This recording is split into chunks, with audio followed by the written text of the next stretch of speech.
Salut toi, j'espère que tu vas bien. Aujourd'hui, nous allons parler de la discipline. Oh my god. On est tous d'accord que l'on est sur cette terre pour une raison en particulier. Il n'y a personne qui peut dire qu'il est là parce qu'il devait être là par hasard. Non, il n'y a pas de hasard. Tu es là parce que tu as une destinée, il y a quelque chose, il y a un endroit, il y a une action que tu dois faire et c'est la raison pour laquelle Dieu t'a placé ici.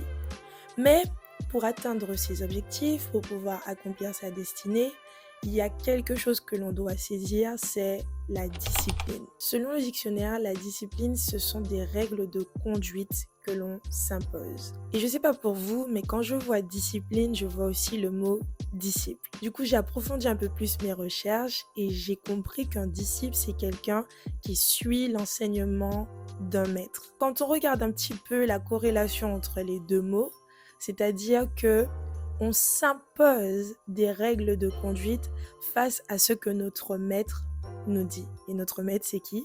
C'est Jésus. Et ce qu'il dit, c'est sur base de sa parole, mais aussi des promesses personnelles qu'il t'a données. En vérité, aujourd'hui, c'est vraiment quelque chose qui, je pense, ne m'atteint pas seulement, mais atteint un peu tout le monde dans le fait où la discipline, en fait, c'est vraiment un combat entre ce que l'on a envie de faire et ce que l'on doit faire. Mais on est d'accord qu'il y a un moment où on doit se dire stop, il y a un moment où on doit reprendre sa vie en main. Et quoi de mieux, quel autre moment idéal que la fin d'année, / début d'année. Là, nous sommes en décembre 2024, si tu me regardes maintenant.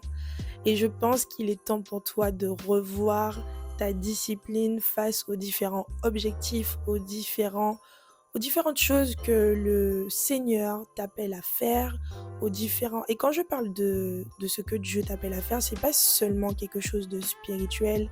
Ça peut être une entreprise que tu dois lancer, ça peut être quelque chose que tu dois faire, un acte que tu dois faire et que tu prends vraiment du temps depuis plusieurs mois, depuis plusieurs années à commencer. Il y a quelqu'un qui a dit que la discipline est une clé du succès. Et c'est vraiment une réalité que je voudrais que l'on implémente dans nos vies. Et pour cela, en pratique, il est important de planifier pour pouvoir atteindre ses objectifs, pour pouvoir entretenir sa discipline et réussir. Pourquoi planifier? D'après mon humble expérience, je dirais que vraiment planifier, c'est un moyen qui te permet d'avoir une vision claire dans l'atteinte de tes objectifs, dans la direction que tu prends. Et ma question pour toi aujourd'hui, c'est comment est-ce que tu peux bâtir si tu n'as pas de plan? À méditer, vraiment à méditer. Il faut comprendre en fait qu'en n'étant pas prévoyant, en n'ayant pas un plan pour ta vie, eh bien tu ne vivras pas ce qui était prévu à un moment T en particulier. Dans Proverbe 6, le verset 10 à 11, et même un peu avant, on nous demande d'observer ce que fait la fourmi. Parce que c'est un être qui prévoit avant. Donc ça veut bien dire que c'est quelque chose que Dieu veut pour nous. Il ne veut pas que l'on soit paresseux.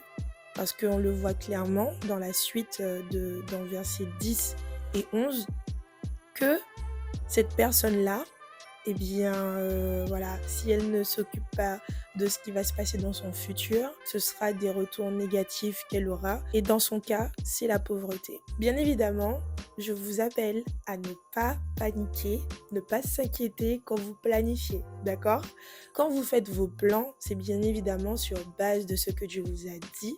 Donc, il n'y a pas à s'inquiéter. D'ailleurs, avant d'avoir le plan, comme je le disais au début, c'est parce qu'il y a une base. C'est parce que le Seigneur t'a donné une direction que tu vas dans cette direction-là. Donc, à quoi bon s'inquiéter?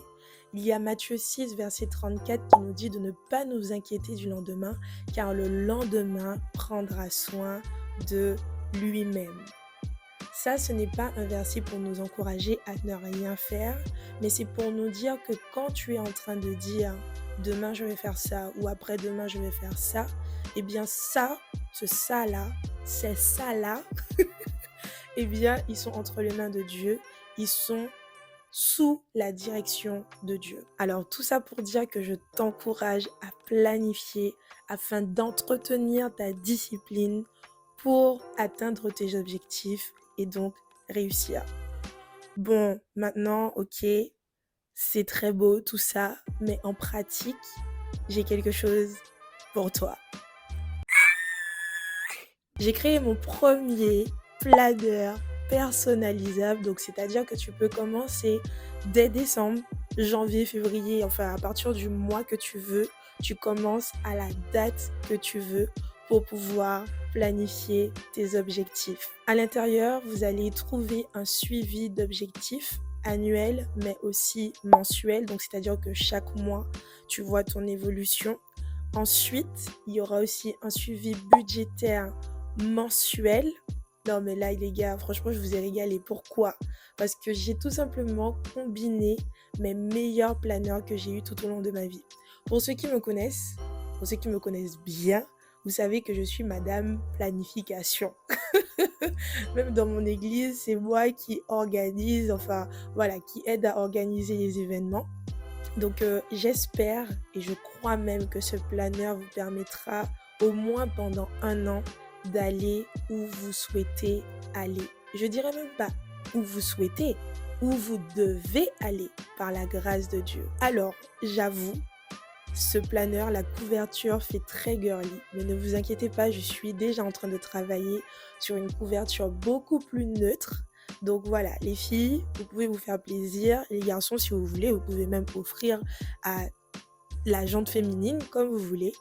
Mais sachez que le planeur sera disponible pour tout le monde très très bientôt. Et en parlant de disponibilité, il est uniquement sur Amazon. D'ailleurs, je vous ai mis le lien en description juste en bas. Vous pourrez voir que c'est ma liste d'achat. Et dans ma liste d'achat, plus précisément, ce sont tous les produits que j'ai faits. Donc, il y a le planeur sous forme brochée et aussi sous forme reliée. Donc, brochée, ça veut dire que la couverture, elle est souple. Et reliée, la couverture, elle est beaucoup plus solide. Donc, c'est comme vous le souhaitez. En fait, vous avez 2 versions. De 1 et de 2, il y a aussi des carnets de notes. Voilà, ce sont des carnets de notes assez simples que vous pouvez soit offrir ou utiliser pour vous-même pour les cours, niveau professionnel ou bien même en faire votre journal intime, ce que vous voulez. Donc faites-vous plaisir, faites des cadeaux aux gens que vous voulez voir réussir aussi autour de vous. Et voilà, en fait, j'arrête pas de dire voilà parce que je suis tout simplement contente. Et je crois que ce sera un outil qui va nous permettre, parce que moi aussi je dois me le prendre là. J'ai déjà vu mon pasteur qui l'a acheté et je l'ai vu en vrai, je suis là, mais waouh en fait. Donc il faut que je me le procure très très vite. Et puis, ce n'est pas fini, j'espère pouvoir vous poster différentes vidéos avant la fin de l'année et si ce n'est pas le cas, ce sera début janvier qu'on se retrouve. N'oubliez pas de liker, d'aimer, de commenter et de partager à quelqu'un à qui vous pensez que cette vidéo fera du bien. Et je vous souhaite une très très bonne journée, après-midi, soirée et à bientôt. Bye!